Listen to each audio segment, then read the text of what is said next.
அஸ்ஸலாமு அலைக்கும் வரஹ்மத்துல்லாஹி வபரகாத்துஹ். பிஸ்மில்லாஹ் வல்ஹம்துலில்லாஹ் வஸ்ஸலாத்து வஸ்ஸலாமு அலா ரசூலில்லாஹ் வ அலா ஆலிஹி வ அஸ்ஹாபிஹி அஜ்மஈன். அம்மா பாத்.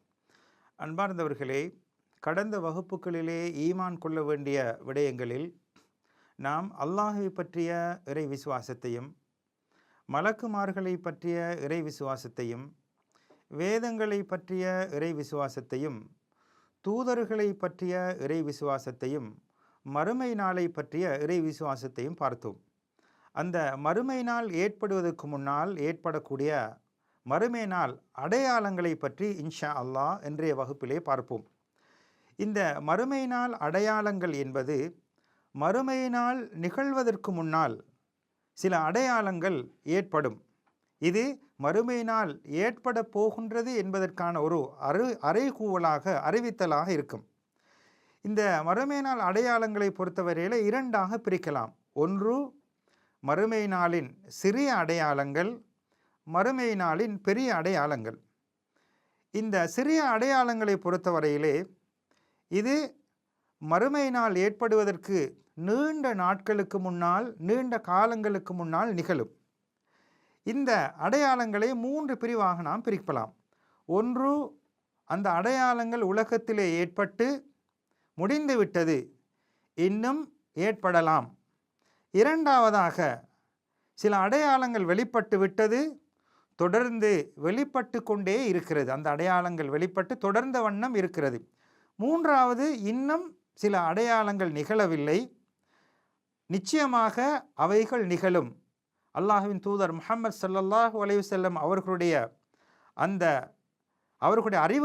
அறிவிப்புக்கு ஏற்ப அந்த அடையாளங்கள்லாம் நிகழும் என்று நாம் இறை விசுவாசம் கொள்ள வேண்டும். இந்த சிறிய அடையாளங்களாக நாம் ஏராளமான உதாரணங்களை கூறலாம். ஹதீஸ்களிலே வரக்கூடிய ஆதாரங்கள் மறுமை நாள் ஏற்படுவதற்கு முன்னால் ஏற்படக்கூடிய அடையாளங்கள் தான். ஒன்று, அறிவு கைப்பற்றப்படும், அதாவது இல்மு என்பது உயர்த்தப்படும். ஃபித்னாக்கள், குழப்பங்கள் உலகத்திலே சர்வசாதாரணமாக பரவும். கொலையும், அதாவது பூமி அனர்த்தங்களும் அடிக்கடி ஏற்படும். கால ஓட்டம் மிகவும் குறுகியதாக இருக்கும். அதே போன்று நபித்துவத்தை வாதாடக்கூடிய தஜ்ஜால்கள் வெளிப்படுவார்கள், நபித்துவத்தை வாதாடக்கூடியவர்கள் வெளிப்படுவார்கள். அதே போன்று மறுமை நாளின் அடையாளங்களாக நபி அவர்கள் கூறியிருக்கக்கூடிய பாதணிகளற்ற, ஆடைகளற்ற, ஆடுகளை மேய்க்கக்கூடிய, வறுமை கோட்டில் இருக்கக்கூடிய ஏழைகள் எல்லாம் கட்டிடங்களை மிகவும் உயரமாக கட்டுவார்கள்.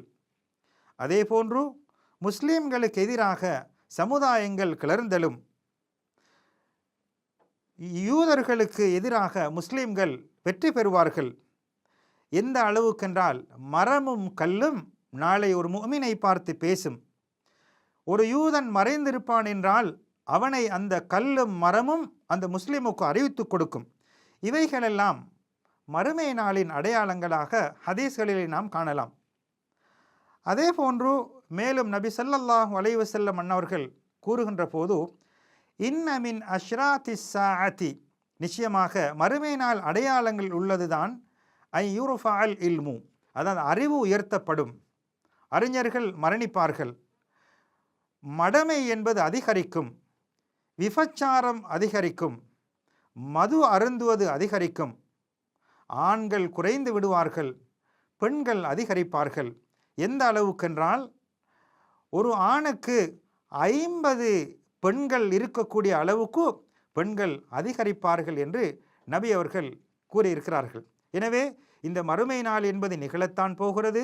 இந்த அடையாளங்கள் நடந்தது, நடந்து கொண்டிருப்பது, நடக்க இருப்பவைகளை அல்லாஹ்வின் தூதர் ஸல்லல்லாஹு அலைஹி வஸல்லம் அவர்கள் கூறியிருக்கிறார்கள். எனவே அந்த அடையாளங்களை பார்த்து படிப்பினை பெற்று நமது வாழ்வை நெறிப்படுத்தி வாழ்வதற்கு வல்லவன் அல்லாஹ் நம் அனைவர்களுக்கும் அருள் புரிவானாக.